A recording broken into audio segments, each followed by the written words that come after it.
this video, we talk about responsible government and ministerial responsibility. Responsible government and ministerial responsibility mean the same thing. They're synonyms. Ministerial responsibility. What does it mean?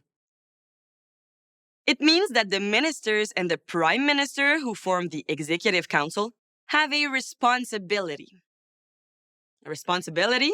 Towards whom?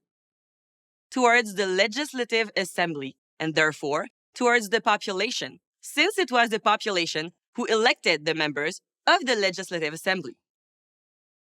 Let's compare the political structure established by the Act of Union in 1840, when there was no ministerial responsibility, with the political structure established in 1848, when ministerial responsibility was introduced. Under the Act of Union, the population elected the Legislative Assembly, but the governor appointed the members of the Executive Council. There was no real relationship between the Legislative Assembly and the Executive Council. At this point, the Executive Council was only accountable to the governor. In this system, the governor, who is the king's representative, was in charge. The governor and Executive Council were not obligated to listen to the members of the Legislative Assembly, even though they were the representatives elected by the people.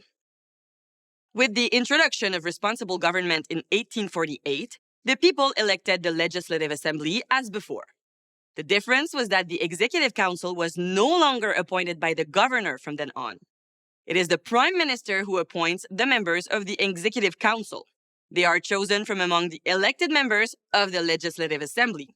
They are therefore all representatives of the people who sit on the Executive Council. However, the Legislative Council is always appointed by the governor. See the difference? The arrow is no longer between the governor and the Executive Council, but between the Legislative Assembly and the Executive Council. The governor no longer appoints the Executive Council. Its members are now chosen from among the elected members of the Legislative Assembly.